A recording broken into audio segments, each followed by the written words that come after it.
2019 සාමාන්‍ය පෙළ විභාගයේ ගණිතයේ දෙවෙනි ප්‍රශ්න පත්‍රයේ ඒ කොටස තමයි අපි සාකච්ඡා කරන්න යන්නේ.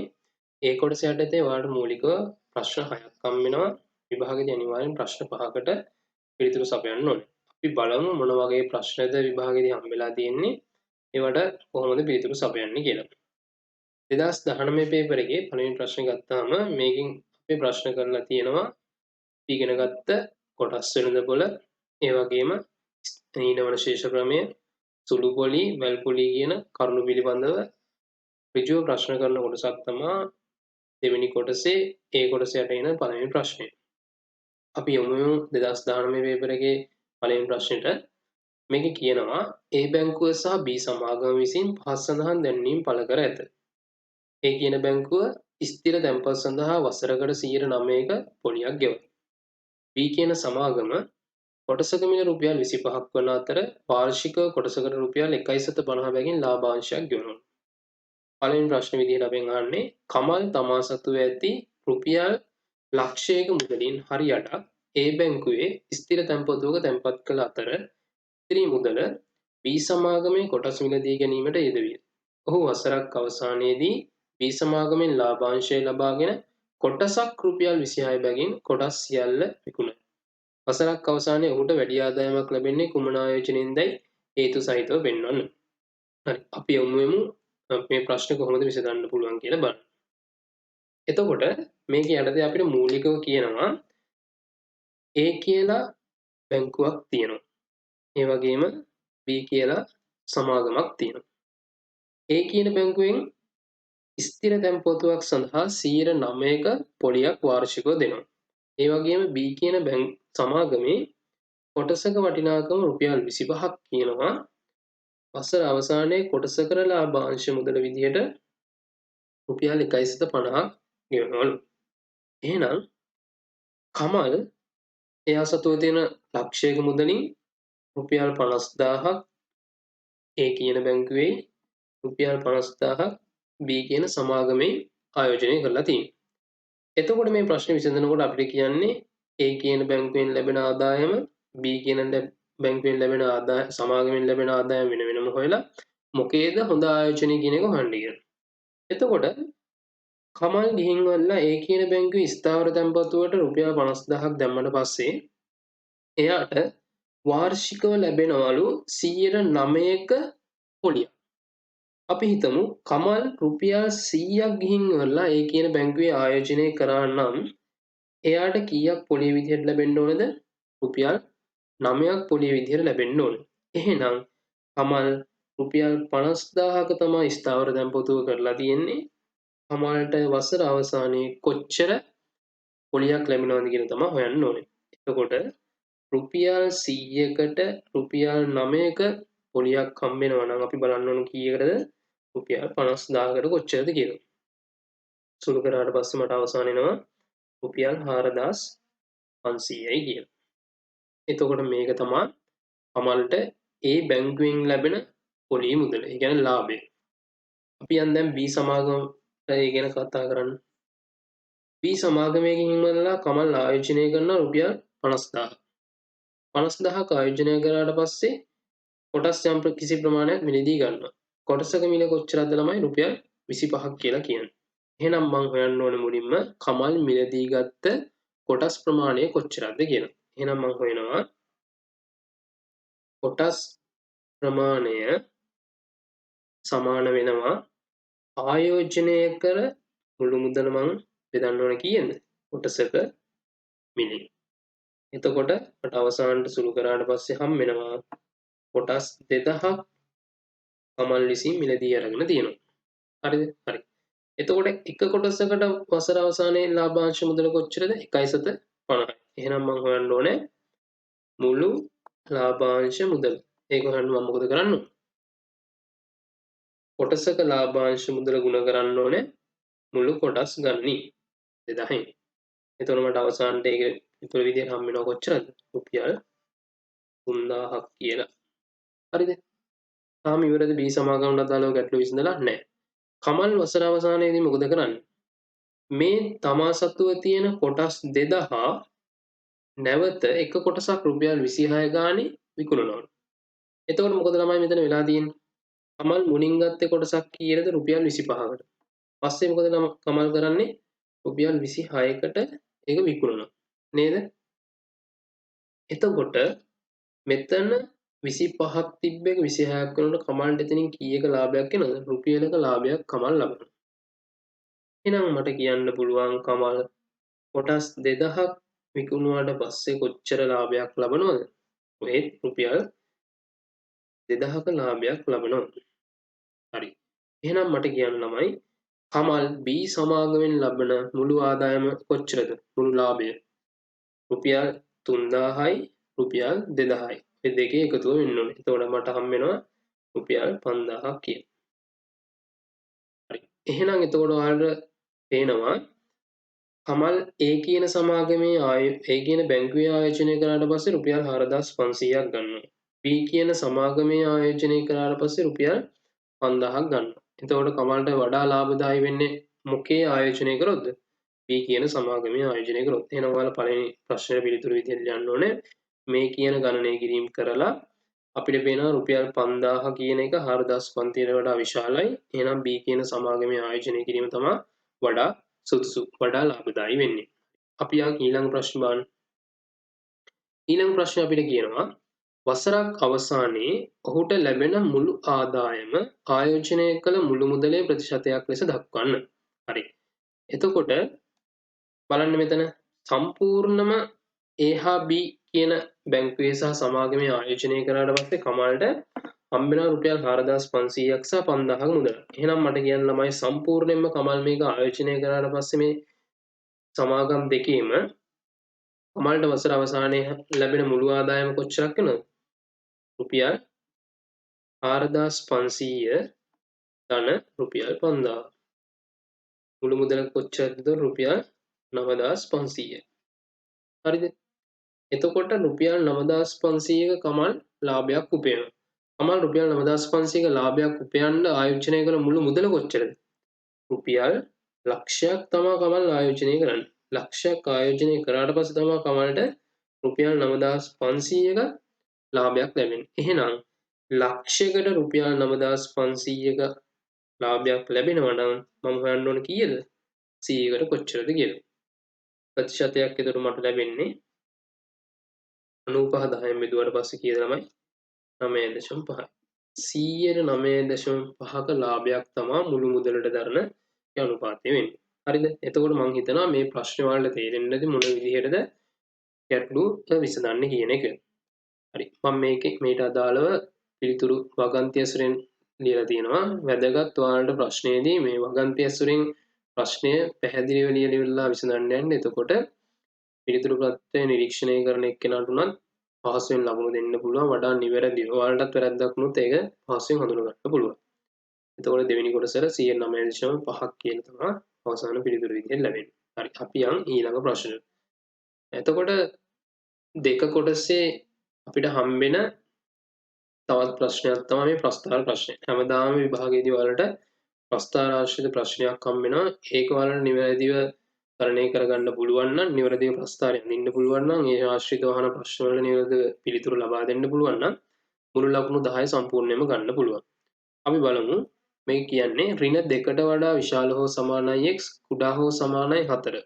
ආන්ත්‍රය තුල y සමාන x වර්ග ඍණ 2x වර්ගජ ශ්‍රිතයේ x අගයේ කිහිපයකට අනුරූප y අගයේ දැක්වෙන අසම්පූර්ණ වගුවක් පහත දී ඇත.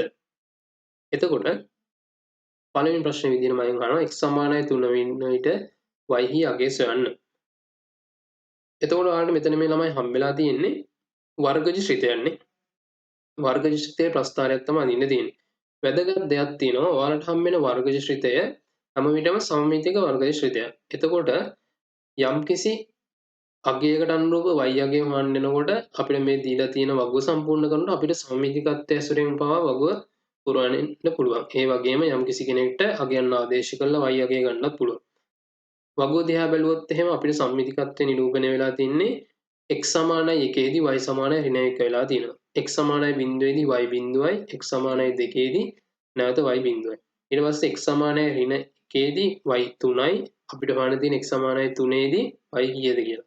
x සමානයි ඍණ 2 දිහා බලනකොට y 8යි, x සමානයි 4 දිහා බලනකොට ඒත් y යට. එහෙනම් සම්මිතිකත්වය අනුව මට පිළිතුර කියන්නත් පුළුවන් x සමානයි 3 වෙන විට y අගය 3ක් කියලා. එහෙම නැත්නම් යම්කිසි කෙනෙක්ට ගණනය කිරීමක් කරලා ඉවරලා දක්වන්නත් පුළුවන්. ගණනය කිරීම කිව්වොත් එහෙම ඔයාලට හම්බ වෙන ත්‍රිතය y සමානයි x වර්ග ඍණ 2x.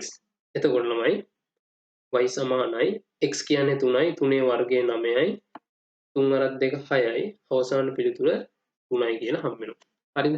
ඒතර ඔය විදිහට තමයි ඔයාලට ඒ වගේ සුළු ගණනය කිරීමක් ඇසුරින් උනත් පිළිතුර දක්වන්න හැකියාව තියෙනවා. ඊළඟට කියන්නේ සම්මත අක්ෂ පද්ධතිය සහ සුදුසු පරිමාණයක් යොදා ගනිමින් ඉහත අගය වගුවට අනුව දී ඇති වර්ගශිතයේ ප්‍රස්ථාර කඩදාසියක අඳින්න. ඒතර ඔයාලට විභාගයේදී ප්‍රස්ථාර කඩදාසියක් හම්බ වෙනවා. ඒකෙදී ඔයාලා හරියට මේක නිරූපණය කිරීමේ අවශ්‍යතාවයක් තියෙනවා. මම මූලිකව කියන්නම් අපි විභාගයේදී ප්‍රස්ථාර කොටසට පිළිතුරු සපයනකොට සැලකිලිමත් වෙන්න ඕනේ ප්‍රධාන කරුණු කීපයක් තියෙනවා. ඔයාලට විභාගයේදී හම්බ වෙන ප්‍රස්ථාර කඩදාසිය අපි මේක කියලා හිතුවොත් වැදගත් දෙයක් තියෙනවා ළමයි.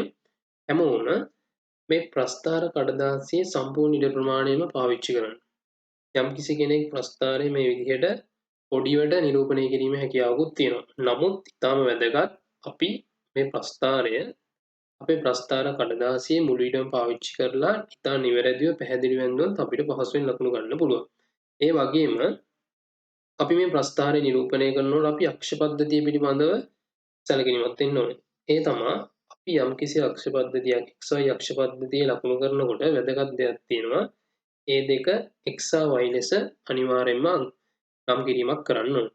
ඊට පස්සේ x අක්ෂයේ සමාන පරතර වලින් අපි ක්‍රමාංකනය කරන්න ඕනේ. ඒ කියන්නේ Tamanට කැමති සුසු පරිමාණයක් යොදා ගන්න කියලා කියන්නේ ඒක තමයි. ඒ වගේම y කියන අක්ෂය Tamanට කැමති විදිහට සුදුසු පරිදි ක්‍රමාංකනය කර ගැනීම හැකියාව තියෙනවා. x අක්ෂයේ පරතරය සහ y අක්ෂයේ පරතරය සෑම විටම සමාන වීමේ අවශ්‍යතාවයක් නැහැ. ඒ දෙක පරතර වෙනස් වෙන්න පුළුවන්. නමුත් වැදගත් දෙයක් තියෙනවා. x අක්ෂයේ පරතර වෙනස් වෙන්නත් බෑ y අක්ෂයේ පරතර වෙනස් වෙන්නත් බෑ. ඒ x අක්ෂයට අනුරූපව සියලුම පරතර සමාන වෙන්න ඕනේ. y අක්ෂයට අනුරූපව සියලුම පරතර සමාන වෙන්න ඕනේ. හරි. එතකොට දැන් අපිට 2019 පේපර් එකේ අහලා තියෙන ප්‍රශ්නෙට කියපුවාම අපිට කියන්නේ මේ දීලා තියෙන ඛණ්ඩාංග ප්‍රස්ථාර කඩදාසියක නිරූපණය කරන්න කියලා. එතකොට මම මේ විදිහට ප්‍රස්ථාර කඩදාසිය නිරූපණය කරලා තියෙනවා. මේ ප්‍රස්ථාරය ගත්තට පස්සේ මම නිවැරදිව අක්ෂ ටික ලකුණු කරා. ඊට පස්සේ නිවැරදිව ඛණ්ඩාංග ටික ලකුණු කරා. ඊට පස්සේ ප්‍රස්ථාරය මම මේ විදිහට ඇඳලා තියෙනවා. වැදගත් ඉතා සුමට වක්‍රයක් තමයි වෙන්න ඕනේ. පැන්සල් ඉරි හැම තද පැන්සල් ඉරි පාවිච්චි කරන්න එපා. පැහැදිලිව නිරූපණය වෙන විදිහට ප්‍රස්ථාරය අඳින්න. වැදගත් මේකේ හැරුම් ලක්ෂය කොටස ඉතා සුමටව ඉතා පැහැදිලිව ලස්සන තියෙන්න ඕනේ. ඒ තුලින් තමයි ඔයාලට සම්පූර්ණ ලකුණු ගන්න හැකියාව තියෙන්නේ. හරිද? එතකොට මේ ප්‍රස්ථාරවල විශේෂත්වයක් තියෙනවා. ඔයාලට වර්ගජ ශ්‍රිතයක ප්‍රස්ථාරයක් දුන්නාට පස්සේ වර්ගජ ශ්‍රිතයක ප්‍රස්ථාර කොටස් දෙකක් තියෙනවා. ඒ තමයි උපරිමයක් නිරූපණය කරන සහ අවමයක් නිරූපණය කරන එක. මම මේ පිළිබඳව ඉතා කෙටියෙන් කරුණු ටිකක් කියන්නම්. ඔයාලට දැන් නිරූපණය කරලා තියෙන ප්‍රස්ථාරය හැඩේ මේ වගේ. නේද? ඔය වගේ තමයි නිරූපණය කරලා තියෙන ප්‍රස්ථාරය හැඩේ. ඊට පස්සේ අපිට තව යම්කිසි වර්ගජ ශ්‍රිතයක් දුන්නාට පස්සේ ලැබෙන ප්‍රස්ථාරය මේ වගේ හැඩයක් වෙන්න පුළුවන්. මේකේ විශේෂත්වයක් තියෙනවා. අපි මේ වගේ ප්‍රස්ථාරයකට කියනවා අවමයක් සහිත ප්‍රස්ථාරයක් කියලා. එතකොට මේ වගේ එකකට අපි කියනවා උපරිමයක් සහිත ප්‍රස්ථාරයක් කියලා. එතකොට ළමයි අපිට හැකියාවක් තියනවාද කියලා බලන්න ඕනේ. ප්‍රස්ථාර කඩදාසිය නිරූපණය කරන්න කලින් මේ ප්‍රස්ථාරය උපරිමයක්ද අවමයක්ද කියලා හඳුනා ගන්න. උපක්‍රමයක් තියෙනයි කොහොමද? අපිට හැම විටම දෙනවා නම් ප්‍රස්ථාරයේ සමීකරණය y සමානයි x වර්ග ඍණ 2x කියලා තමයි අපිට මෙතන දීලා තියෙන ප්‍රස්ථාරය තියෙන්නේ. එතකොට අපිට මුලින්ම දීලා තියෙනවා නම් ප්‍රස්ථාරයේ සමීකරණය අපිට ප්‍රස්ථාරයේ සමීකරණය දිහා පල්ලි වෙලා කියන්න පුළුවන් මේ ප්‍රස්ථාරයේ උපරිමයක්ද අවමයක්ද කියලා. ඒ කොහොමද කියන්නේ? ඔයාලට කියන්නේ x වර්ගයේ සංගුණකය ධනාගයක් ගන්නවා නම් අපි කියනවා මේ ප්‍රස්ථාරය මොකක් කියලාද? අවමයක් සහිත ප්‍රස්ථාරයක් කියලා. ඒ වගේම x වර්ගයේ සංගුණකය ඍණාගයක් ගන්නවා නම් අපි කියන මේ ප්‍රස්ථාරය උපරිමයක් සහිත ප්‍රස්ථාරයක් කියලා. ඒ කියන්නේ මොකද්ද ළමයි? y සමානයි x වර්ග ඍණ 2x ප්‍රස්ථාරයනේ දැන් අපි මේ නිරූපණය කරලා තියෙන්නේ. ඒකේ x වර්ගයේ ඉදිරියෙන් තියෙන සංගුණකය කීයද? ධන 1යි. එහෙනම් මේක මොකද වෙලා තියෙන්නේ? ධන සංගුණකයක් තියෙන්නේ. එහෙනම් ඒක අවමයක් වෙනවා. එතකොට ওই විදිහට අපිට පුළුවන් ප්‍රස්ථාරයක් උපරිමයක්ද අවමයක්ද කියන එක සමීකරණය මගින් හඳුනා ගන්න.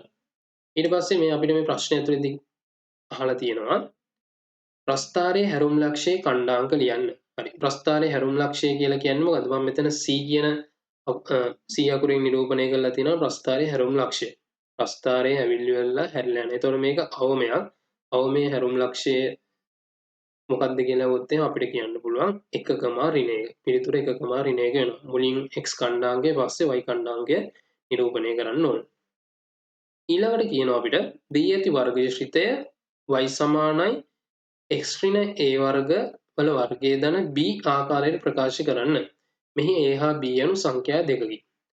හැමදාම වගේ මේ වගේ ප්‍රශ්නයක් අහනවා. වැදගත් මේක කොහොමද සුළු කරන්න කියලා ඔයාලා ඉගෙන ගන්න එක. හරි. මම මේක කොහොමද සුළු කරන්න කියලා කියන්න ඕනෑම ගානකට අනුරූපව. එතකොට ඔයාලට පහසුවෙන් ඕනෑම ගානක් සුළු කිරීමේ හැකියාව තියෙනවා ඒකට අනුව. දැන් බලන්න ළමයි. අපිට ගානේ නම් දීලා තියෙන්නේ y සමානයි x වර්ග ඍණ 2x කියන සමීකරණය. මට කියනවා y සමානයි x ඍණ a වල වර්ගයේ ධන b ආකාරයට මේක ප්‍රකාශ කරන්න කියලා. මම මේ ගානට යන්න කලින් ඔයාලට අවශ්‍ය කරන දත්තය කිව්වොත් එහෙම අපිට අපි හිතමු සමීකරණයක් තියෙනවා y සමානයි ax වර්ග ධන bx ධන c. මම කියනවා මේකේ පළවෙනි අවස්ථාව මම ගන්නවා එක අවස්ථාව a සමානයි 1 නම්. හරිද? a කියන එක 1 නම්. එතකොට මට සමීකරණය කියන්නේ මොකද්ද? y සමානයි x වර්ග ධන bx ධන c නේ. එහෙමනම් මම මේක ඔයාලට ලේසිම ක්‍රමය කියනවා හදන්න බලන්න. y සමානයි කියලා දැම්මා. දාලා x වර්ගයේ වර්ගය අමතක කරලා x එක හැමම ලියනවා. ඊළඟට මේ x වල සංගුණකයේ ඉදිරියෙන් තියෙන ලකුණක් තියෙනවනේ. ඒ ලකුණ ඒ විදිහටම නිරූපණය කරනවා. ඊට පස්සේ x වලට ඉදිරියෙන් තියෙන සංගුණකයේ මම මොකද කරන්නේ? දෙකෙන් බෙදනවා. ඒ බෙදලා ඉවරලා මේ සමස්තකයේම වර්ගය දානවා. ඊට පස්සේ අනිවාර්යෙන් මතක් කරලා හැමතිස්සෙම කරන්න ඍණ ලකුණක් දාලා මේ මම මේ දෙකෙන් බෙදපු අගේ තියෙන්නේ ඒකේ වර්ගය ගන්න ඕනේ. ඒ කියන්නේ b බෙදීම දෙකේ වර්ගය. ඊට පස්සේ මෙතන තියෙන නියතය එම ලකුණත් සමග මේ විදිහටම දානවා. ඒතකොට අවසානට මට එනවා කීයක් කියලා. අවසානට මම x ධන b බෙදීම දෙකේ වර්ගය ඍණ b වර්ගයට 4 ධන c. මේ විදිහට එනවා. හරිද? තේරුණාද? මේ එක අවස්ථාවක්. අපි යන් ඊළඟ අවස්ථාව බලන්න. ඊළඟ අවස්ථාවේදී වලට මම කියන්නේ මේ පළවෙනි අවස්ථාව. දෙක අවස්ථාවේදී අපි හිතමු a කියන සංඛ්‍යාව ඕනම සංඛ්‍යාවක් වෙන්න පුළුවන්. ඒ කියන්නේ භාග සංඛ්‍යාවක් වෙන්න පුළුවන්. එහෙම නැත්නම් පූර්ණ සංඛ්‍යාවක් වෙන්න පුළුවන්. 5 6 ඒ වගේ ඕනම එකක් වෙන්න පුළුවන්. ඒ වගේ අවස්ථාවල a සමානයි 1 නොවන අවස්ථාව. හරිද? මේ අවස්ථාවේදී වෙන්නේ දැන් අපි හිතමු සමීකරණය මට තියෙනවා මේ විදිහට. ax වර්ග ධන bx ධන c. මේ වෙලාවට ළමයි වැදගත් මතක් කරලා a කියන එක මේ සම්පූර්ණ එකෙන්ම එළියට ගන්න ඕනේ. එහෙම කරොත් එහෙම සම්පූර්ණ එකෙන්ම සාධකයක් විදිහට එළියට ගන්නවා කියන්නේ මොකද්ද? මේ හැම පදයක්ම a වලින් බෙදෙනවා. ax වර්ග a වලින් බෙදෙනවා a ම තමයි x වර්ග තමයි. bx කියන එක a වලින් බෙදුනාට පස්සේ මට එනවා මෙතන b බෙදීම a වතාවක් x කියන. ධන c කියන එක a වලින් බෙදුනවා c වතාවක් c බෙදීම a. නැවත මම මේක a වලින් ගුණ කරගෙන ගියොත් මට නැවත උඩ ප්‍රකාශ වෙනවා. කිසිම ප්‍රශ්නයක් නැහැ. හරි. දැන් මේක කරාට පස්සේ එතනින් පස්සේ තියෙන්නේ මොකද්ද? අර නැවත පළවෙනි සුළු කිරීමම තමයි තියෙන්නේ. මොකද්ද පළවෙනි සුළු කිරීම කියලා මම කිව්වේ? වෙන්නේ y සමානයි කියලා දානවා. a කියන නියතේ හැමම තියාගෙන වරහණක් දානවම දාලා ඉවරලා මම අර කියපු එක කලින් කරනවා. මොකද්ද? x වර්ගයේ වර්ගය අමතක කරලා x කියන එක හැමම ලියනවා. ඊළඟට x ඉදිරියෙන් තියෙන ලකුණ ඒ විදිහටම දානවා. ඊට පස්සේ මොකද කරන්නේ? x වල සංගුණකයේ දෙකෙන් බෙදෙනවා. නම් b විදින දෙකක් ඒ කරලා මතක් කරලා මේ සම්පූර්ණ එකේම වර්ගය දානවා. ඊට පස්සේ ඍණ ලකුණක් දානවා ඊළඟට මතක් කරලා. මේ ගත්ත අගේ වර්ගය ගන්නවා ඊට පස්සේ. b වේදීම දෙකක් කියවල වර්ගය. ඊට පස්සේ තියෙන නියතය මම මේ විදිහටම ලියනවා. ඒතකොට මේක තමයි මම මේ සුළු කිරීම මේකට අපි කියන වර්ග පූර්ණය ඇසුරින් සුළු කිරීමක් නේද මේ තියෙන්නේ. හරි. එහෙනම් දැන් මම මේ ඕනෑම ආකාරයකට විසඳුමකට තමයි යන හැටි කියලා දුන්නේ. දැන් බලමු විභාග ප්‍රශ්නයට අනුරූපව අපි විසඳුම ගන්න ඕනේ මොකද්ද කියලා. බලන්න විභාග ප්‍රශ්නේදී අපිට තියෙන්නේ මේ කොටස. අපිට කියනවා මේ ආකාරයෙන් ප්‍රකාශ කරන්න කියලා. හරි. අපි යම් මේක මේ ආකාරයෙන් ප්‍රකාශ කරන්න. එතකොට මේක තමයි සමීකරණය y සමානයි වර්ග ඍණ 2x. එතකොට ළමයි y සමානයි මම අර කියපු දෙයම කරන්න x වර්ගයේ වර්ගය අමතක කරලා x ලිව්වා. ලකුණ මේ විදිහටම දැම්මා. x වල සංගුණකයේ භාගය ගත්තා. දෙක බෙදීම දෙක කියන්නේ 1යි.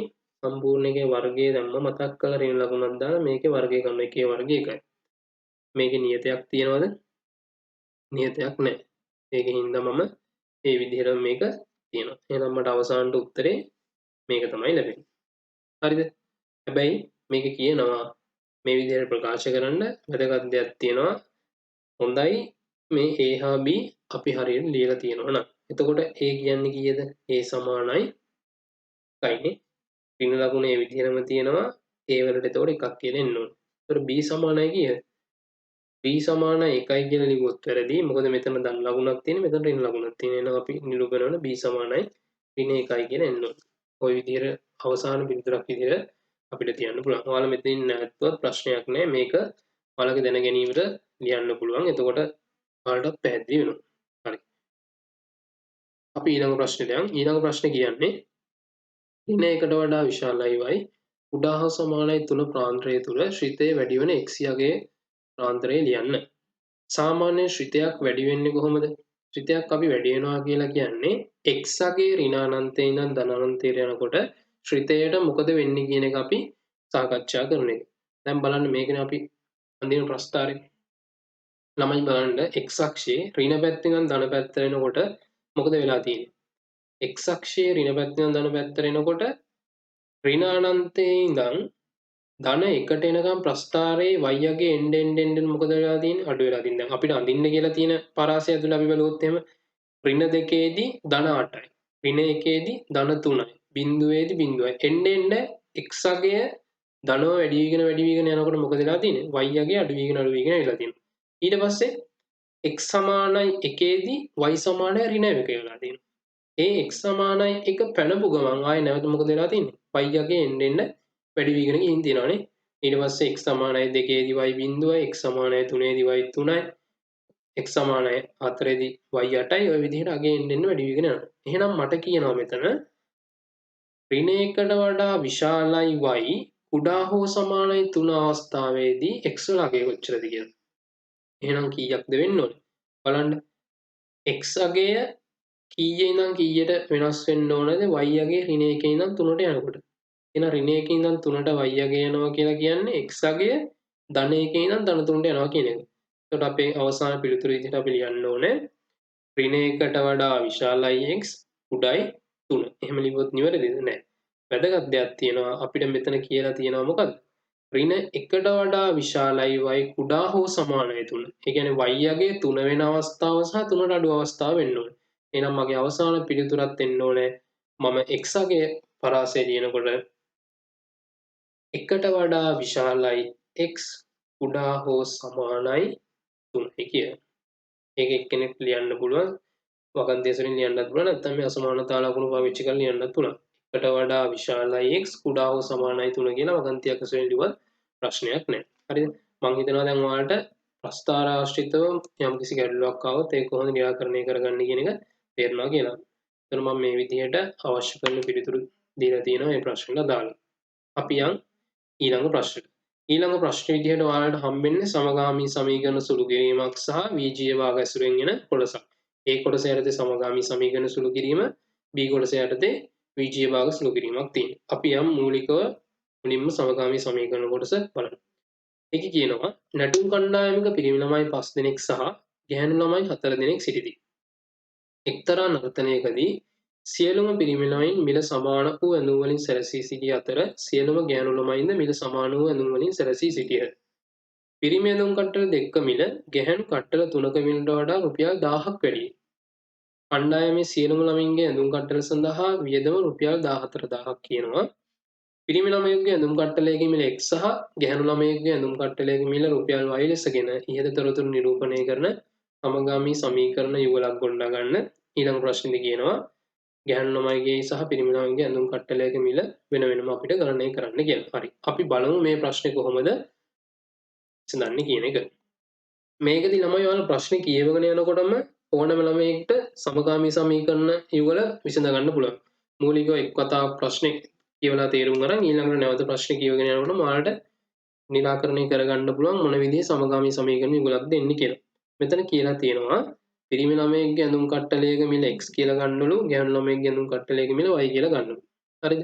ඒතර ප්‍රශ්නේ කියවන යනකොටම ඔයාලට කියනවා පිරිමි ළමයින්ගේ ඇඳුම් කට්ටල දෙකක මිල එකක මිල x නම් දෙකක මිල 2x. ඒක සමාන වෙනවලු ගැහැණු ළමයින්ගේ ඇඳුම් කට්ටල තුනක මිල සහ ඒකට තව රුපියල් 1000ක් එකතු කරලා.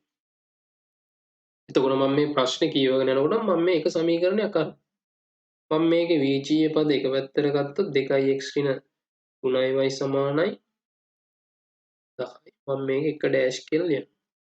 හරිද? ඊට පස්සේ ප්‍රශ්නේ කියනවා ගැහැණු ළමයින්ගේ සහ පිරිමි ළමයින්ගේ සම්පූර්ණ ඇඳුම් කට්ටල මිල රුපියල් 14000ක් කියලා. එහෙනම් පිරිමි ළමයි කී දෙනෙක් ඉන්නවද? 5 දෙනෙක්. එක මිල x නම් 5යි. ගැහැණු ළමයි කී දෙනෙක් ඉන්නවද? 4 දෙනෙක්. එක මිල y නම් 4යි y. අවසානට පිළිතුර විදිහට එතකොට එන්න ඕනේ මේ දෙකේම එකතුව කියද රුපියල් 14000ක් කියලා. ඒතකොට මට මේක දෙවෙනි සමීකරණය කියලා ගන්න පුළුවන්. හරිද? හරි. එහෙනම් මම දැන් මොකද කරලා තියෙන්නේ මෙතන? සමගාමී සමීකරණ යුගල ගොඩනගලා ඉවරයි. ඊට පස්සේ මට තියෙන වෙන වෙනම පිරිමි ළමයෙක්ගේ ඇඳුම් කට්ටලයක් සහ ගැහැණු ළමයෙක්ගේ ඇඳුම් කට්ටලයක මිල ගණනය කරන්න. හරි මං එහෙනම් යනවා මූලිකව මිල ගණනය කරන්න. එතකොට මම බලන්න ඕන සමගාමී සමීකරණ යුගලක් විසඳනකොට අනිවාර්යෙන් යම්කිසි පද දෙකක සංගුණක සමාන කරගන්න ඕනේ. සමාන කරගෙන එකතු කිරීම හෝ අඩු කිරීම වශයෙන් ගණිත කර්මය කරලා එක් පදයක් තනි කරගෙන අගය හොයන්න යන්නේ. බලනකොට ප්‍රකාශන දෙකේම x වල හෝ y වල කිසිම සංගුණකයක් සමාන වෙලා නැහැ. හැබැයි මට ලේසි ක්‍රමයක් තියෙනවා මෙතන තියෙන්නේ ධන සහ ඍණ ලකුණු දෙකක් තියෙන්නේ. ඒ අනුව 1 සහ 1 ඩෑෂ් සහ 2 කියන සමීකරණ දෙක එකිනෙකට සංගුණක සමාන කරලා එකතු කරගත්තොත් y වල y ඉවත් කරගන්න පුළුවන්. එහෙනම් මම මූලිකව කරනවා 1 ඩෑෂ් කියන සමීකරණය මොකද කරන්නේ? මෙතන y වල සංගුණකෙන් ගුණ කරනවා. 4. ඒකට එකතු කරනවා 2 කියන සමීකරණය කීයෙන් මම ගුණ කරන්න ඕනේ?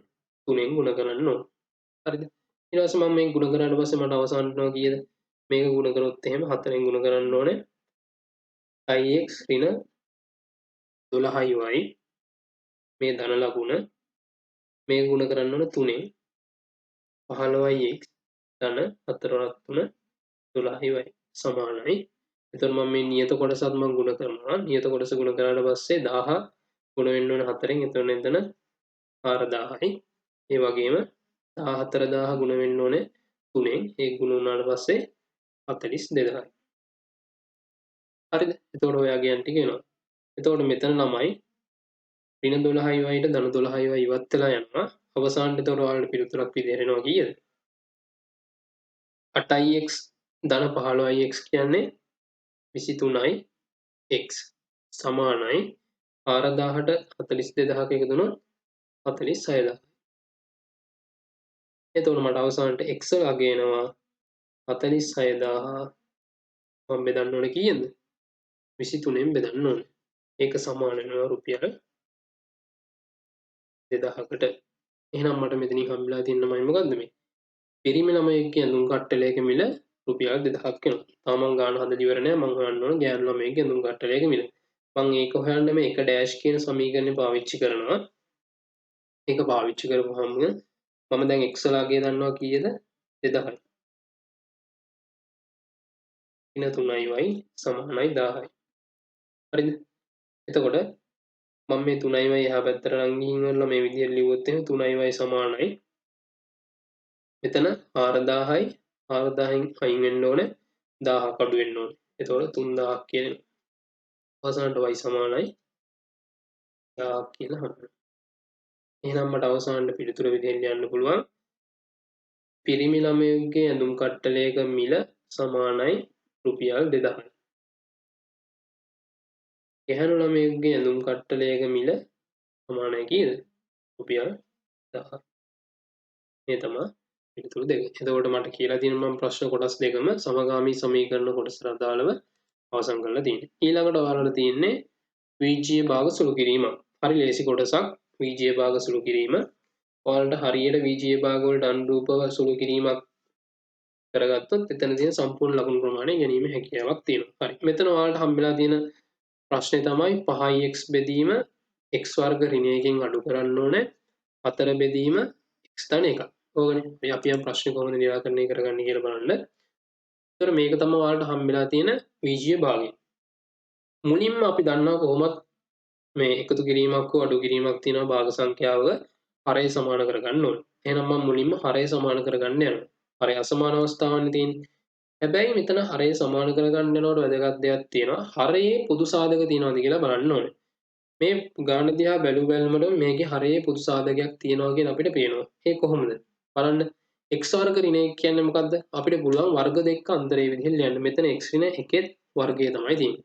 එහෙනම් මම දන්නවා මෙතන 5x බෙදීම x ඍණ 1 x ධන 1 කියලා මට ලියා ගන්න පුළුවන්. ඒකෙන් තමයි අඩු වෙන්න ඕන 4 බෙදීම x ධන 1. හරි. දැන් බලන්න ළමයි. මෙතන x ධන 1ක් තියෙනවා මෙතනත් x ධන 1ක් තියෙනවා. මේ කොටස අඩු එකක් කියලා තියෙන්නේ x ඍණ 1. එහෙනම් මට පොදු හරයේ විදිහටම ගන්න පුළුවන් මේ කොටස නැවත පොදු හරයේ විදිහට ගන්න පුළුවන් නේ. එහෙනම් මම පොදු හරයේ විදිහට වර්ග ඍණ 1 කියන එකම ගන්නවා. අරන් ඉවරලා සුළු කිරීමට යනවා. එතකොට මේක සම්පූර්ණයෙන් මේ සමස්තකයම 5x කියන එක බෙදලා තියෙන හින්දා මෙතෙන්ට 5x වෙනවා. මේ සංඛ්‍යාවෙන් ගිහින් අහපුවාම ඒ සංඛ්‍යාව කියනවා මම බෙදලා තියෙන x ධන 1කින් විතරයි x ඍණ 1කින් බෙදලා නැහැ. ඒකින්ද මම කරන්න ඕනේ එයාට මොකද? ඒ සංඛ්‍යාව x ඍණ 1කින් ගුණ කරන්න ඕනේ. එතකොට සුළු කරාට පස්සේ කීයක් කියලා එනවද? මෙතන 5x ඍණ 4x ඍණ 4 වරක් ඍණ 1 කියන්නේ ධන 4 බෙදීම x වර්ග ඍණ 1 අවසාන සුළු කරාට පස්සේ පිළිතුර මෙතන 5x වලින් ඍණ 4x අඩු වුණාම x ධන 4 බෙදීම x වර්ග ඍණ 1 කියලා එනවා අවසාන පිළිතුර. හරිද? ඒතර ඕක තමයි අවසාන සුළු කිරීම. ඔය විදිහට අපිට පුළුවන් ඒ වගේ ප්‍රශ්නයක් ඇහුවොත් පිළිතුරු සපයන්න. එතකොට මම මේ විදිහට ඒකේ පිළිතුරු ටික දීලා තියෙනවා. සමගාමී සමීකරණ යුගල විසඳීම ඊට පස්සේ VGA භාග කොටස විසඳන්නේ කොහොමද කියන එක. හරි අපි යන් ඊළඟ ප්‍රශ්න අවධානය යොමු කරන්න. මේ ප්‍රශ්නය යටතේ ඔයාලට තියෙනවා වර්ගජ සමීකරණ වල දැනුම විමසා බැලීම සහ කේක වස්තුවල වර්ගඵලය ආශ්‍රිත දැනුම පාවිච්චි කරන්න. එතකොට මේ වගේ ප්‍රශ්නයකුත් හැමදාම විභාගයේදී ඔයාලට හම්බ වෙන වර්ගීය සමීකරණ සුළු කිරීම සහ මේකෙදී වර්ගඵලය ආශ්‍රිත දැනුම අපෙන් හොයන්න බලන්න පුළුවන් විදි එක එක විදි තියෙනවා. ඒ ආශ්‍රිත ගණනය කිරීමක් දෙනවා. හරි අපි යම් බලන්න ප්‍රශ්නේ මොකක්ද කියලා බලන්න. මේකෙදි කියනවා අරේ ඒකක x වූ a නම් අර්ධ වෘත්තයකින්ද අර්ධ වෘත්තය සමග ඒක කේන්ද්‍රීය වූ සහ කේන්ද්‍රයේ කෝණය අංශක 60ක් වූ b නම් කේන්ද්‍රික ඛණ්ඩයකින්ද සෑදුණු ආස්තරයක් රූපේ දැක්කේ. එහි වර්ගඵලය සහ b හි වර්ගඵලය සමාන වේ නම් x වර්ග ඍණ 4x ඍණ 8 සමානයි බිඳුව මගින් වර්ගජ සමීකරණය තෘප්ත කරන බව පෙන්වා x ට ගත හැක්කේ එකම එක අගයක් පමණක් බව හේතු සහිතව පෙන්වන්න. ඊට පස්සේ කියනවා මූල තුනෙහි අගය 1.73 ලෙස යොදාගෙන b කේන්ද්‍රික ඛණ්ඩයේ අරය සඳහා ආසන්න අගය පළමු දශම ස්ථානයට සොයන්න කියනවා. හරි. එහෙනම් අපි යම් බලන්න මේක අනු කොහොමද විසඳන්න පුළුවන් කියලා බලන්න. වැදගත් වර්ග සමීකරණ ආශ්‍රිත විසඳුම් පිළිබඳ දැනීමක් තියෙන්නත් ඕනේ. ඒ වගේම එක තල් රූප වල වර්ගඵලය හොයන්නත් ඒ පිළිබඳ දැනීමකුත් තියෙන්න ඕනේ. හරි. දැන් බලන්න ළමයි මේ ප්‍රශ්නේදී අපිට දීලා තියෙනවා මේ වගේ අර්ධ වෘත්තාකාර කොටසක් සහ ඒ අර්ධ වෘත්තයේ කේන්ද්‍රයට ඒක කේන්ද්‍රීය වෙච්ච කේන්ද්‍රික ඛණ්ඩය. මේ විදිහට. කේන්ද්‍රික ඛණ්ඩයේ මෙතන කෝණය කියන අංශක 60ක් කියනවා. ඒ වගේම අර්ධ වෘත්තාකාර කොටසේ අරේ x එනවා. මේ කොටසේ දිග ඒකක 4ක් කියලා අපිට දීලා තියෙනවා. හරිද? එතකොට මේක A මේක B. රූප සටහනින් වලට දක්වලා දීලා තියෙන රූප සටහන මේ විදිහට දීලා තියෙනවා. එහෙනම් අපි යන් ගාන විසඳන්න. මූලිකව මම එතකොට යනවා මොනවා කරන්නත් මම මේ A හා B වල වර්ගඵලයන් හොයාගෙන ඉන්න ඕනේ. ඊට පස්සේ ප්‍රශ්නේ කියන්නේ A වල වර්ගඵලය සහ B වල වර්ගඵලය සමානයි කියලා. එහෙනම් මම මුලින්ම කරනවා A කියන කොටසේ වර්ගඵලය හොයනවා. අපි දන්නවා වෘත්තාකාර කොටසක වර්ගඵලය කියන්නේ ළමයි 5r වර්ගය. ඒක කේන්ද්‍රික කොටසකට යනකොට අපි දන්නවා සම්පූර්ණ ලක්ෂයක් වටා කෝණය 360යි. දැන් මෙතන තියෙන්නේ අංශක 180ක කෝණයක්. එහෙනම් 180යි. එහෙනම් මේක සුළු කරාට පස්සේ πr වර්ග බෙදීම දෙකක් කියලා එනවා. හරිද?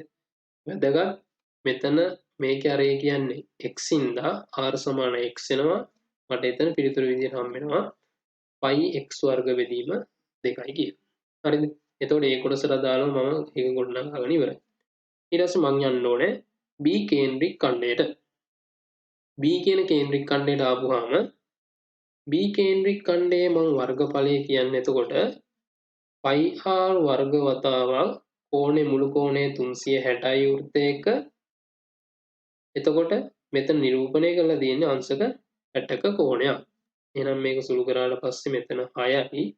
අවසානට මට එනවා B කියන කේන්ද්‍රික ඛණ්ඩයේ වර්ගඵලය 5r වර්ග බෙදීම 6ක් කියලා. නමුත් මේකේ මම දන්නවා r කියන්නේ කීයද ළමයි?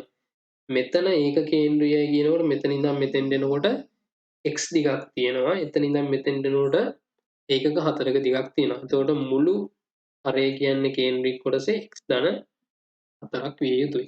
එහෙනම් මට මෙතන සුළු කිරීම වෙනවා 5 වතාවක් x ධන 4 වර්ගය බෙදීම 6ක් කියලා. හරිද? එහෙනම් දැන් මම අවස්ථා දෙකට A හා B වල වර්ගඵල හොයාගෙන අවසන් මට ඊට පස්සේ තියෙන්නේ මොකද්ද? මේකේ දීලා තියෙන தත්ත්වයක් තියෙනවා මේ කොටස් දෙකේ වර්ගඵල එකිනෙකට සමානයි කියලා. එහෙනම් මම මේ කොටස් දෙකේ වර්ගඵල එකිනෙකට සමාන නම් මම මේ වර්ගඵල දෙක සමාන කරන්න පුළුවන් මට. එහෙනම් මම මේ වර්ගඵල දෙක සමාන කරන්න යන්නේ දැන්.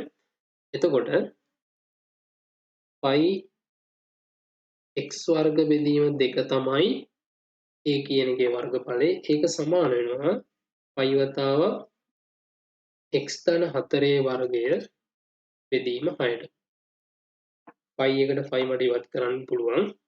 මෙතන 2 මෙතන 3 අරස් ගුණිතය දැම්මොත් එහෙම 3x වර්ග සමානයි. මේක මම ප්‍රසාරණය කරන්න යන්නේ. පළවෙනි පදයේ වර්ගය, පද දෙකේ ගුණිතයේ දෙගුණය, අවසාන පදයේ වර්ගය. හරිනේ. සියලුම පද මම මේ පැත්තට ගෙනවා. එතකොට 3x වර්ග ඍණ x වර්ග ඍණ 8x ඍණ 16 සමානයි බිඳුව. දැන් සුළු කරපුවාම 2x වර්ග ඍණ 8x ඍණ 16 සමානයි බිඳුව. මට පුළුවන් සියලුම පද මොකද්ද? දෙකෙන් බෙදන්න. එහෙන් බෙදුවොත් එහෙනම් මට අවසාන පිළිතුර විදිහට හම්බ වෙනවා x වර්ග ඍණ 4x ඍණ සමානයි බිඳුව කියලා. බලන්න අපෙන් අහලා තියෙන්නේ මොන ප්‍රකාශනය ගන්නද කියලා මේක තෘප්ත කරන බව පෙන්වන්න. එතකොට x වර්ග ඍණ 4x ඍණ 8 කියන එක තමයි අපිටත් හම්බෙලා තියෙන සමානයි බිඳුව කියන එක. එහෙනම් මම ඒ සුළු කිරීම කරලා ඉවරයි. ඊට පස්සේ මට කියනවා මූල 3හි අගය 1.73 ලෙස යොදාගෙන B කේන්ද්‍රික ඛණ්ඩයේ අරය සඳහා ආසන්න අගයක් පළමු දශම ස්ථානයට සොයන්න. ඊට කලින් කියනවා x ට ගත හැක්කේ එකම අගයක් පමණක් බව හේතු සහිතව දක්වන්න. එහෙනම් මම දැන් මුලින් යන්න ඕනේ. දැන් මෙතන වර්ගජ සමීකරණයක් තියෙන්නේ. වර්ගජ සමීකරණයේ පිළිතුරු මොනවාද කියලා බලන්න යන්න ඕනේ. අපි දන්නවා වර්ගජ සමීකරණයේ පිළිතුරු හොයන්න අපිට ක්‍රම කීපයක් තියෙනවා. ඒකෙන් මම ඔයාලට පුළුවන් සමීකරණ ආදේශ කරලා x ලා ගෙවන්න.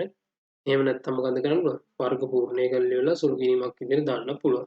මම මේක ලේසිම විදිහ ගත්තොත් එහෙනම් මේක මම වර්ග පූර්ණය කරලා ඉවරලා ගන්න යන x වර්ගයේ ඍණ 4x ඍණ 8 සමානයි බිඳුව. මේක තමයි අපිට හම්බ වෙන වර්ගජ සමීකරණය. එහෙනම් මම මේක වර්ග පූර්ණය කරොත් මොකද වෙන්නේ?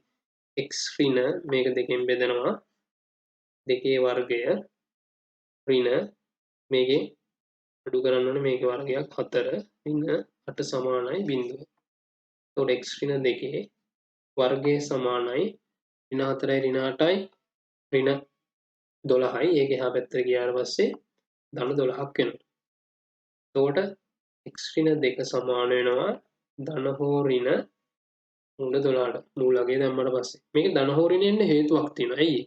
මොකද මෙතන මම තමා ගණිත කර්මය කරන්නේ. අපිට දීලා තියෙන එකක් නෙමෙයි මම තමා ගණිත කර්මය කරන්නේ. එතකොට මූල 12 කියන එක ලැබෙන්න පුළුවන්. ඍණ මූල 12 ගුණ කිරීම ඍණ මූල 12 නොත් හම්බෙන්න පුළුවන්. එහෙම නැත්නම් ධන මූල 12 ගුණ කිරීම ධන මූල 12 නොත් හම්බෙන්න පුළුවන්. නේද? ඒ කියන්නේ මූල 12 අගේ අපිට ගණනය කරලා ගන්න පුළුවන්. මේ කියන ආගයන් දෙක. ඒකින් තමයි මෙතන මේ ධන හෝ ඍණ කියන අවස්ථාවන් දෙක දීලා තියෙන්නේ. හරි දැන් මෙතන අපි සුළු කරාට පස්සේ එතකොට x සමාන වෙනවා ඍණ දෙකේ එහා පැත්තේ ගියොත් 2 ධන හෝ ඍණ මූල 12 කියන එක මම දන්නවා ළමයි කීයද? 4 වල 3 තමා 12 කියන්නේ. එතකොට මේ දෙකේ මූලය 4 මූලය 2යි. එහෙනම් මට මේක 2යි මූල 3 කියලා ලියන්න පුළුවන්. හරිද? හරි. එහෙනම් මේක තමයි මට x වලට හම්බෙන පිළිතුර. නමුත් මට කියනවා මේ x වලට ගන්න පුළුවන් එක අගයක් විතරක් බව කියන්න කියලා. හරිද? සාමාන්‍යයෙන් ඔයාලට මතකේ තියෙනවා මූල 3 අගය කොහොමත් එකට වඩා නම් වැඩිනේ. එකට වඩා වැඩි. මොකද එකේ මූලෙත් එකයි නම් මූල 3 අගය කොහොමත් එකට වඩා වැඩි. එහෙනම් x සමානයි 2 ධන 2යි මූල 3 කිව්වොත් සාමාන්‍ය යම්කිසි අගයක් හම්බ වෙනවා දෙකට වඩා වැඩි අගයක්. මොකද දෙකිනුත් ගුණ වෙලානේ ඉන්නේ.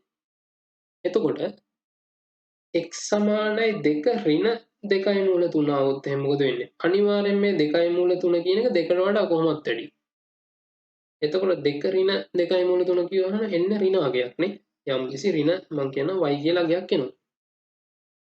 එතකොට අරේ කියන එක ඍණ වෙන්න පුළුවන්ද? බෑ. අනිවාර්යෙන් ධන අගයක් වෙන්න ඕන. එහෙනම් මට කියන්න පුළුවන් මෙහෙම ඍණ අගයක් පවතින්න බෑ. පැවතිය හැක්කේ අරේ සඳහා ධන අගයක්. ඒකින්ද x10 එක අගයක් පමණයි කියලා. තේරුණාද? හරි. එහෙනම් x10 එක අගයක් කියන මම පෙන්නුවා. ඊට පස්සේ මට කියනවා මේකේ මූල 3 කියන එක සමානයි 1.73 කියලා අරගෙන කේන්ද්‍රික ඛණ්ඩයේ අරේ කොච්චරක්ද කියලා ගණනය කරන්න කියලා. එහෙනම් මම කේන්ද්‍රික ඛණ්ඩයේ අරේ ගණනය කරන්න යනවා. කේන්ද්‍රික ඛණ්ඩයේ අරේ කියන ළමයි කීයද? x ධන 4 නේ. ඒක තමයි හොයන්න ඕනේ. එහෙනම් x වලට මට ඇවිල්ලා තියෙනවා 2 ධන 2යි මූල 3 x වල කොටස ඒකට එකතු කරන්න ඕනේ 4. මෙතන කියලා තියෙනවා මූල 3ට 1.73 ගන්න කියලා. සුළු කරාට පස්සේ 2 ධන මුල් මේක සුළු කරන්න.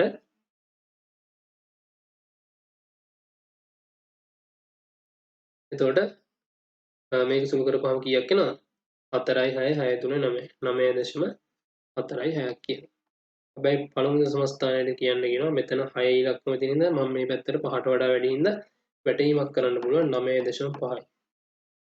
ඒකක 9.5යි. මේක සෙන්ටිමීටරද මොනවද කියලා අපිට දීලා නැහැ. ඒකක වලින් කියන මොකක් හරි ඒකකයක් වෙන්න පුළුවන්. ඒකින් නම් මම අවසාන ගණනය කිරීම කරලා තියෙනවා කේන්ද්‍රික ඛණ්ඩයේ අරේ කියන්නේ ඒකක 9.5යි කියලා. හරි. මේ වගේ සුළු කිරීමක් ඒතකොට ඔයාලට පහසුවෙන් කරගන්න පුළුවන්. ඊටාම අඩු කාලෙකින් හරියට සමීකරණ මතකේ තියෙනවා නම් කොහොමද සුළු කරන්න කියලා මතකේ තියාගන්න පුළුවන් නම් එහෙම පුළුවන්. එහෙම නැත්නම් ඔයාලට x ලාගේ හොයන්න තව ක්‍රමයක් තමයි x සමානයි ධන හෝ ඍණ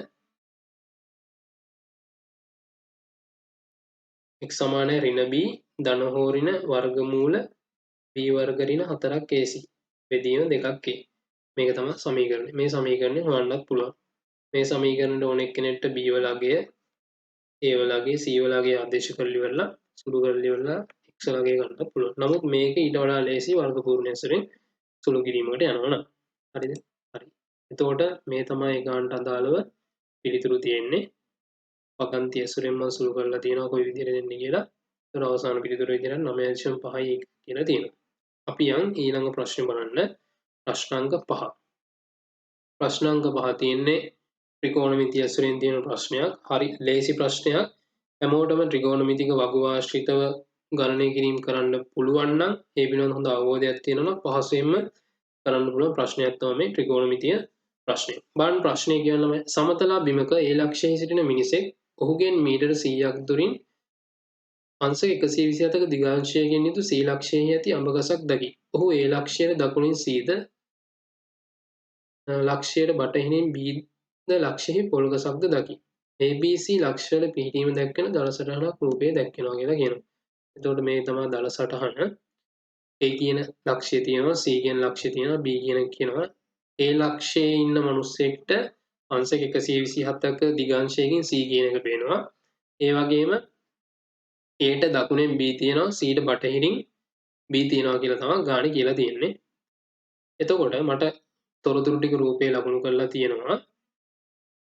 මට කියන්නේ මේ දීලා තියෙන දත්ත ටික ඒ රූපේ ලකුණු කරන්න කියලා. හරි. එහෙනම් මම මොකද කරන්න යන්නේ? මම දීලා තියෙන දත්ත ටික රූපේ මූලිකව ලකුණු කරන්න යනවා. එතකොට බලන්න අපිට තියෙන රූප සටහන යාලා පොඩි රූප සටහනක් දීලා තියෙනවා මේ විදිහට. රූපය මම කැමති විදිහට පිළිපත් කරගන්න. ඍජුකෝණී ත්‍රිකෝණයක් වල පිළිපත් කරගන්න. පිළිපත් කරලා මෙතන A, මෙතන C, මෙතන B කියන ටික තමයි තියෙන්නේ. උතුර මෙහෙම. අපි දිගාංශයක් කියනවා උතුරට සාපේක්ෂව තියෙන කෝණ මැනගෙන යනවා. ඒ කෝණය තමයි දිගාංශය අපි මයින්නේ. එතකොට මේක මම පාදෙ දික් කරොත් මේ කෝණය කොච්චරද 127යි. මේ කෝණය එතකොට මට ඕන නම් කැමති නම් නිරූපණය කරන්න පුළුවන් අංශක 53යි කියලා. Aට C පේන්නේ කොච්චර දුරකින් කියලා කියනවා 100කින් කියලා කියනවා. ත්‍රිකෝණය. ඔය දත්ත ටික ලකුණු කරාට පස්සේ අපිට ඊට අදාළව ලකුණු ටික ගන්න පුළුවන්. හරිද? ඊට පස්සේ බලන්න මට එතකොට කියනවා ත්‍රිකෝණමිතික වගු භාවිතයෙන් මිනිසා සහ පොල්ගස අතර ඇති දුර AB ආසන්න මීටරයට සම. වැදගත් ප්‍රශ්නයක්. ත්‍රිකෝණමිතික වගු භාවිතයෙන් මිනිසා සහ පොල්ගස අතර ඇති දුර හොයන්න කියලා කියන්නේ. එතකොට ඔයාලට මෙතකොට මේ අවස්ථාවේදී තමයි ත්‍රිකෝණමිතිය අවශ්‍ය වෙන්නේ. හරි. අපි යම් බලන්න. දැන් මට ළමයි හොයන්න කියන්නේ මොන කොටසද? මෙන්න මේ දිග. මේ දිග තමයි හොයන්න කියන්නේ.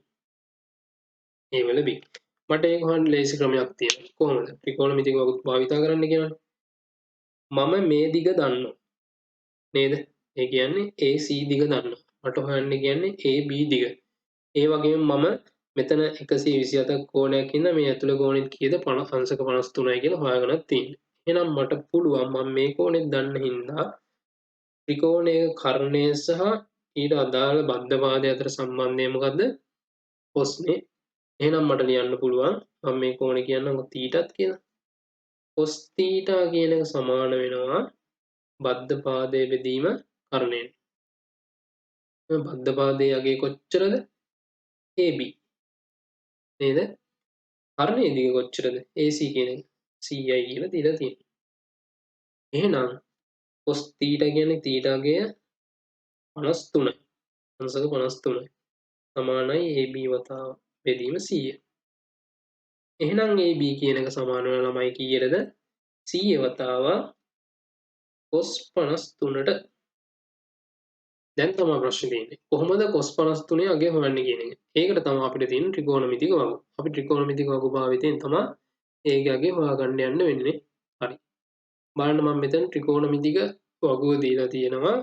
ඒ රූප සරණ පැහැදිලි මදි ඇති. බලන්න මේ අවස්ථාවේදී බලන්න ඔයාලගේ අච්චු පොතේ තියෙනවා ත්‍රිකෝණමිතික වගු ටික. ඒ ඇසුරින් බලන්න පුළුවන්. එතකොට මේකේ වැදගත් දෙයක් තියෙනවා අපි ප්‍රකෘති සයින, ප්‍රකෘති කොසයින, ප්‍රකෘති ටැන්ජන්ට් ඒ කියන වගු වලට තමයි අපි යන්න ඕනේ. ඒ ගියපුවාම වැදගත් දෙයක් තියෙනවා ළමයි ප්‍රකෘති සයින තියෙන වගුවෙම තමයි ප්‍රකෘති කොසයින තියෙන්නේ. අපි ප්‍රකෘති සයින වගුවේ ඉහළ සිට පහළ පැත්තට වම් අත පැත්තේ තියෙන කෝණ ටික පාවිච්චි කරලා හොයනවා. ඒ වගේම ප්‍රකෘති කොසයින කියන එක හොයන්න යනකොට ඒක හොයන්නේ පල්ලෙහා ඉඳන් ඉහළට මැද තිගිරුවේ තියෙන කෝණවල අගයන් උපයෝගී කරගෙන. හරි. දැන් මම මේ හොයන හැටි ඔයාලට කියලා තියෙනවා බලන්න. ප්‍රකෘති කොසයින කියලා මේ වගුවේ යටින් තියෙනවා. අපි ගිහින් වල බලන්න ඕන මට දැන් cos 53 තමයි හොයාගන්න ඕනේ. මම මැද තීරුවේ 53 කොතනද තියෙන්නේ කියලා හොයනවා. හරි. මම මේ ගියාට පස්සේ මට 53 කියන එක ඔය විදිහට හම්බ වෙනවා. 53යි. මේකේ කලා ගානක් තියනවද වෙන? නැහැ. එහෙනම් බිඳුව. ඒතකොට බිඳුව පැත්තේ තියෙන්නේ බිඳුව නිරූපණය කරලා තියෙනවා. එහෙනම් මට එතනින් මට ලබා ගන්න පුළුවන් මොකද්ද? cos කියන්නේ අංශක 53ට අනුරූපව අගය කොච්චරද කියලා. එතකොට අංශක 53ට අනුරූපව ඔයාලට අගයක් හම්බ වෙනවා. කීයක් කියලාද? ඔතන නිරූපණය කරලා තියෙනවා 0.6.0.1.8 කියන අගය තමයි එන්නේ. හරි. එහෙනම් මම දැන් මේ අගය හොයාගෙන ඉවරලා මම යනවා මගේ සුළු කිරීමට. 100 වතාවක් 0.6.0.1.8 සුළු කරපුවාම එනවා 60.8 කියලා. වැදගත් දෙයක් තියෙනවා මට කියන්නේ ආසන්න මීටරයට හොයන්න කියලා. 5ට වඩා වැඩියට එතෙන්ට වැඩිවුවට පස්සේ 2යි. නමුත් 2 කියන එක 5ට වඩා කුඩා හින්දා අවසානට මේකේ ආසන්න අගය එතකොට මීටර් 60යි. එහෙනම් AB වල දිග කොච්චර තමයි? මීටර් 60ක් කියලා අපිට මීටර් 60යි කියලා නිරූපණය කරන්න ඕනේ. එහෙනම් මම හිතනවා ඔයාලට ඒක තේරෙන්නේ නැති කොහොමද හදන්නේ කියලා. හරි. අපි යන් ඊළඟ ප්‍රශ්නේ බලන්න. ඊළඟ ප්‍රශ්නේ අපිට කියන්නේ මිනිසාටත් පොල්ගසටත් හරි මැදින් පිහිටි D ලක්ෂයත් P ලක්ෂයේ පිහිටි පොල්ගසට මීටර් 118ක් බටහිරින් පිහිටි E ලක්ෂය පිටපත් කළ රූපයේ ලකුණු කරන්න. AB දුර සඳහා ඉහත දෙක කොටසේ ලබාගත් ආසන්නගය සහ ත්‍රිකෝණමිතික වගු භාවිතයෙන් BDE විශාලත්වය සොයන්න කියලා කියන්නේ. හරි. එතකොට මෙතන මොකක්ද කියන්නේ? මිනිසාත් පොල්ගසත්. ඒ කියන්නේ මිනිසා කියන්නේ A, පොල්ගස කියන්නේ B. ඒකට හරිමැද ලක්ෂයෙන් D ලක්ෂයක් තියෙනවා. ඒ වගේම බීට බටහිරින් මීටර් 118ක් දුරින් E කියන ලක්ෂයක් තියෙනවා. ඒ ටික මට රූපේ නිවැරදිව පිටපත් කරලා දෙකේ පාවිච්චි කරපු දෙකේ මම හොයාගෙන තියෙන අගයක් මීටර් 60යි කියලා ඒක යොදාගෙන BDE කෝණයේ අගය හොයන්න කියලා තියෙනවා. හරි අපි යම් බලන්න ඒක කොහොමද හොයන්නේ කියලා. එතකොට මේක තමයි මම හොයාගත් අඳපු රූපේ. එතකොට මේක හරිමැදින් තමයි මේ D කියන ලක්ෂය තියෙන්නේ. ඒ වගේම Bට මීටර් 118ක් දුරින් තමයි E කියන ලක්ෂය තියෙන්නේ. ඊට පස්සේ මට කියනවා මේ තත්ත්ව ටික ලකුණු කරලා BDE කෝණය හොයන්න කියලා. කියන්නේ මේ ත්‍රිකෝණේ මෙන්න මේ කෝණය හොයන්න කියලා. මම මේ කෝණේ ඇල්ෆා කියන්නම්. ඒතර මට ඇල්ෆා තමයි හොයන්න ඕනේ. ඒතර මට ඇල්ෆා හොයන්න යනකොට ඉතාල ලේසි ක්‍රමයක් තියෙනවා. මොකක්ද? දැන් මම මේකේ AB දිග ආසන්න මීටරයට හොයන්න තියෙන්නේ. කීයද? 60යි. මේකේ භාගයක් ගත්ත කියන්නේ කීයද එහෙනම්? 30යි. මීටර 30යි. මම මෙතන කෝණය හොයන්න යන්නේ මම පාද දෙක දිග දන්නවා. ඒ කියන්නේ මම හොයාගෙන තියෙන පාද දෙක මොකද්ද? මේක ඍජු කෝණී ත්‍රිකෝණයට අනුව. මේ කෝණයට අනුව බලම් බද්ධ පාදයේ සහ සම්මුඛ පාදයේ හොයන්න තියෙනවා. එහෙනම් බද්ධ පාදයේ සහ සම්මුඛ පාදයේ අතර සම්බන්ධය කියන්නේ මොකද්ද ළමයි? tan අගය. එහෙනම් මම tan අගය උපයෝගී කරගෙන තමයි හොයන්න යන්නේ. එහෙනම් මම ලියනවා මෙතන tan alpha සමානයි සම්මුඛ පාදයේ බෙදීම බද්ධ පාදය.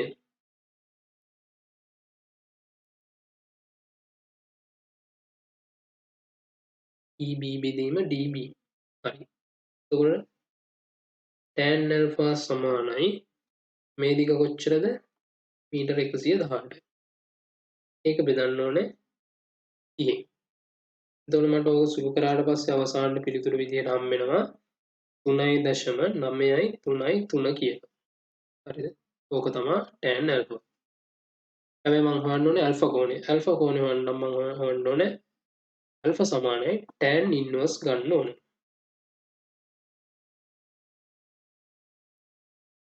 නේද? tan inverse. එතකොට මම නැවත ප්‍රකෘති ටැන්ජන වගුවට ගිහින් වල්ලා මේ අගේ කොහෙද තියෙන්නේ කියලා හොයාගන්න ඕනේ. හරි බලන්න මේ ප්‍රකෘති ටැන්ජන වගුව. එතකොට මේකේ තියෙනවා මේ ප්‍රකෘති ටැන්ජන. එතකොට මම හොයන්න ඕන ළමයි මොකද්ද? 3.933 මේ වගේ කොහෙද තියෙන්නේ කියලා බලලා ඊට අනුරූපව කෝණය නිගමනය කරන්න ඕනේ. හරි. මම ගිහින් වල්ලා බලනවා 3.933 කොහෙද තියෙන්නේ කියලා. එතකොට මට 3.933 තියෙන තැන හොයාගන්න නෑ. හැබැයි ඊට අඩු වගයක් මට හොයාගන්න පුළුවන්. අපි හැමතිස්සෙම වැඩි අගය නෙමෙයි ඊට අඩු වගයක් බලනවා. ඊට ආසන්න අඩු වගය. එතකොට තියෙනවා 3.914 කියන අගය තමයි තියෙන්නේ. ඊට අනුරූපව කෝණය බැලුවට පස්සේ කෝණය කොච්චරද? අංශක 75යි. ඊට අනුරූපව කලාගේ කොච්චරක් තියෙනවද? අංශක 40ක් කියලා තියෙනවා. හරි. හැබැයි තව මට කොච්චර ප්‍රමාණයක් අඩුයිද මේකේ? 3.933. නමුත් මං ගාව තියෙන 9.14. තව එහෙනම් 19ක් අඩුයි. මං මේ 19 හොයන්න මධ්‍යන්තරයේ තීරුව පැත්තට ගියපුවම මට 19 හම්බ වෙන තැන බලලා ඊට අනුරූපව ඉහළින් තියෙන කලාගේ බලන්න. එතකොට ඒක කලා 4යි. එහෙනම් 44ට 4ක් එකතු කරපුවහම කලා 44. එහෙනම් අවසානට මට පිළිතුරක් විදිහට එනවා කීයද? මේකෙදි ඇල්ෆා සමාන වෙනවා ළමයි අංශක 75යි කලා 44යි. ඔක තමයි එතකොට අවසානට හම්බෙන්න ඕනේ පිළිතුර. හරිද? මම හිතනවා තේරෙන්නේ නැති කොහොමද මේකේ ගණනය කිරීම වෙන්නේ කියන එක. හරි. එහෙනම් අපි යන් ඊළඟ ප්‍රශ්නේ ඔයාලට හම්බෙන එක බලන්න. මේ විදිහට මම නිරූපණය කරලා තියෙනවා පිළිතුරු ටික මොන විදිහට දෙන්නේ කියලා. ප්‍රශ්න අංක 6 මේකත් අපිට හැමදාම වගේ එක්සෑම් එකේදී අහන ප්‍රශ්නයක්. සංඛ්‍යාත වගුවක් ආශ්‍රිත තියෙන ප්‍රශ්නේ. එතකොට මේ ප්‍රශ්නේත් ඔයාලට විසඳන්න පුළුවන් ක්‍රම කීපයක් තියෙනවා. මුලින්ම ප්‍රශ්නෙට ගිහින් බලමු. තියෙන්නේ ලොරියකට පැටවීමට ගෙන යන ලද බඩුමලු 40ක නියැදියක ස්කන්ධ පිළිබඳව රැස් කළ තොරතුරු පහත් සංඛ්‍යාත වගුවේ දැක්කේ. මෙහි 0 සිට 10 මගින් දැක්වෙන්නේ 0ට වඩා වැඩි සහ 10ට වඩා අඩු හෝ සමාන ස්කන්ධ ප්‍රාන්තර වන අතර අනෙක් ප්‍රාන්තර මගින්ද එපරිදිම දැක්වේ. වැදගත් කරුණක් තියෙනවා මෙතන මම නෝට් කරලම කියන්නේ 0ට වඩා වැඩි සහ 10ට වඩා අඩු හෝ සමාන කියන එක ගන්න කියවන යනකොටම ඔළුවේ තියාගන්න ඕනේ දෙයක්. එතකොට අපිට මේ සංඛ්‍යාත වගුව දීලා තියෙනවා. එතකොට මූලිකව අපි සාමාන්‍යයෙන් සුපුරුදු විදිහට ගණනය කිරීම කරොත් අපිට මේකේ තියෙන්නේ මධ්‍යමයන්ගේ හොයන්න. ඒ ගණනය කිරීම වලට තමයි යන්න තියෙන්නේ. එතකොට මේක සාමාන්‍ය විදිහටම මේ සංඛ්‍යාත වගුව පුළුල් කරලා අපිට හදන්නත් පුළුවන්. ඒ වගේම අපිට උපකල්පිත මධ්‍යන්නේ පාවිච්චි කරලත් මේ ගාන හදන්න යන්න පුළුවන්.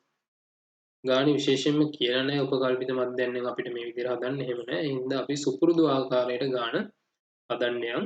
ඒකෙන් අපිට ගානට හොඳ විදිහට ගිහින් වල උත්තරේ ගන්න පුළුවන් වෙනවා. හරි. බලමු පළවෙනි ප්‍රශ්නේ මොකක්ද කියන්නේ කියලා. දී ඇති තොරතුරු වලට අනුව බඩු මල්ලක මධ්‍යහන් ස්කන්ධය සොයන්න. සුපුරුදු ගණනය කිරීම. හරි. එහෙනම් අපි යම් ගණනය කිරීමට කොහොමද අපිට මේ ගණනය කිරීම කරගන්න පුළුවන් කියලා. මම එතකොට මේ තියෙන වගුව මම පුළුල් කරනවා සංඛ්‍යාත වගුව මේ විදිහට කොටස් 4කට කැඩලා. මොනවාද කොටස් 4 ළමයි? පළවෙනි එක පන්ති ප්‍රාන්තර. දෙවෙනි එක එතකොට වෙන්නේ මොකද්ද? සංඛ්‍යාතය. තුන්වෙනි එක වෙන්නේ මධ්‍ය අගය. ඊට පස්සේ fx. සංඛ්‍යාතය අපි අංකණය කරනවා සිම්පල් f වලින්.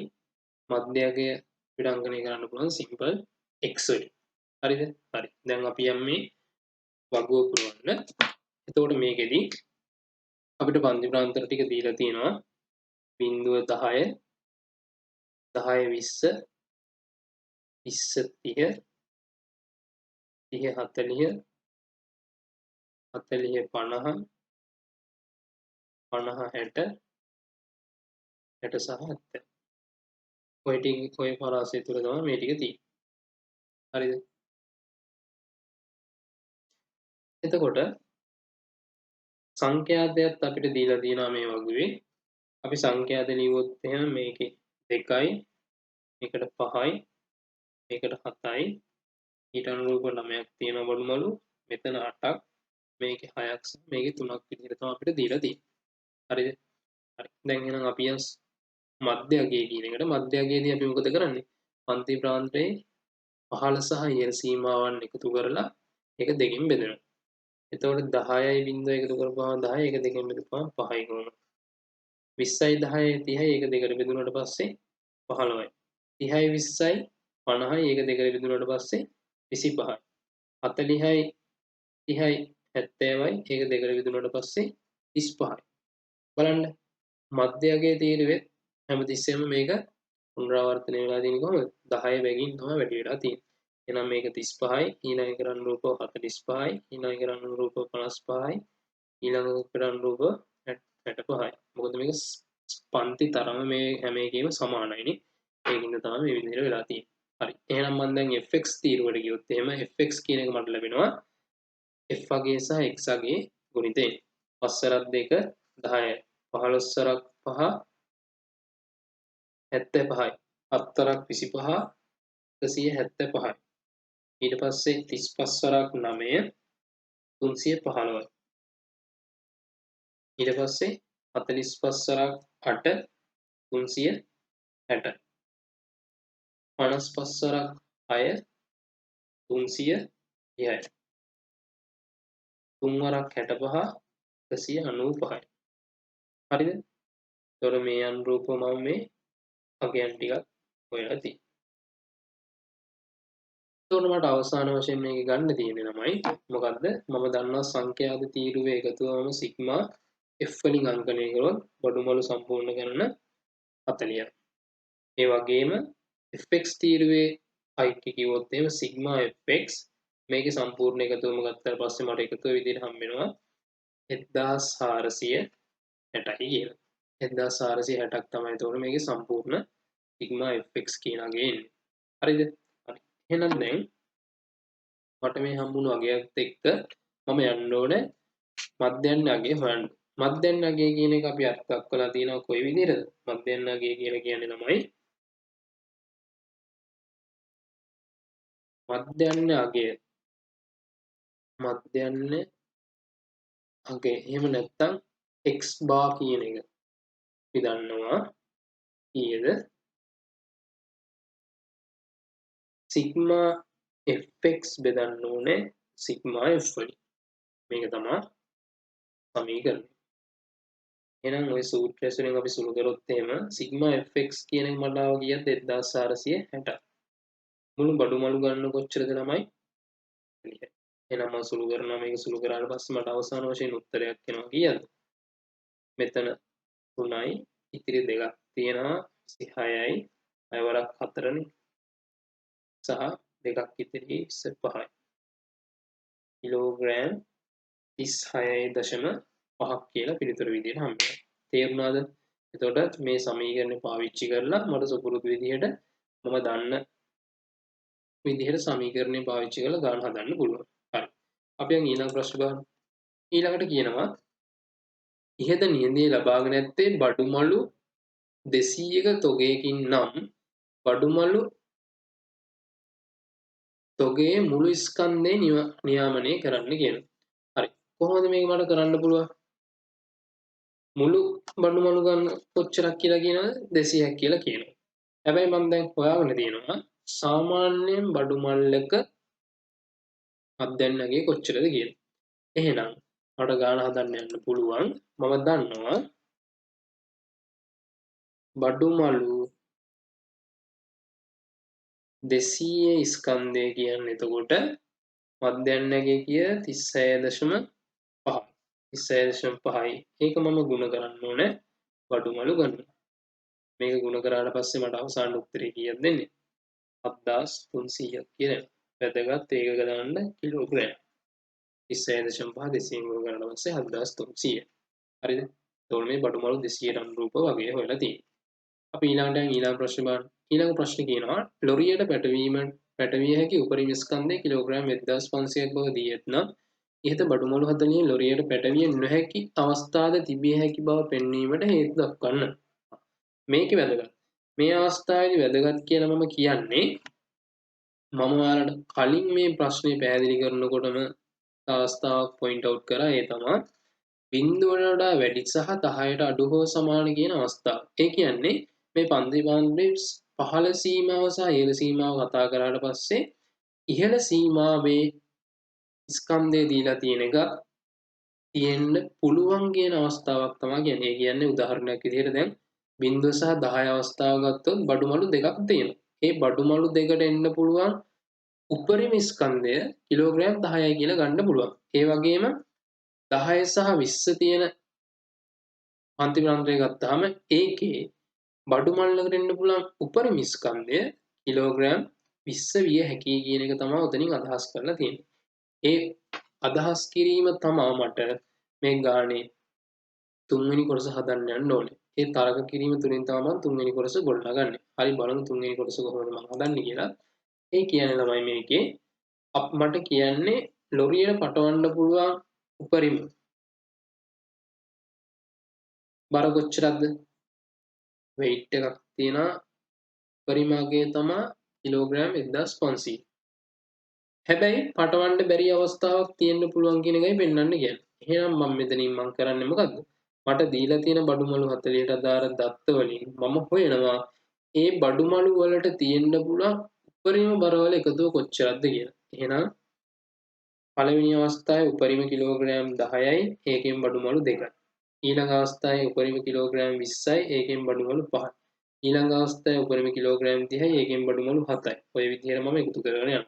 40න් තියෙනවා බඩුමලු 9ක් එහෙනම් 50න් තියෙනවා බඩුමලු 8ක්. ඒ වගේම 60න් තියෙනවා බඩුමලු 6ක්. 70න් තියෙනවා බඩුමලු 3ක්. මේ සමස්තයම එකතුව මම ගත්තොත් මට එනවා 1660යි කිලෝග්‍රෑම් කියලා.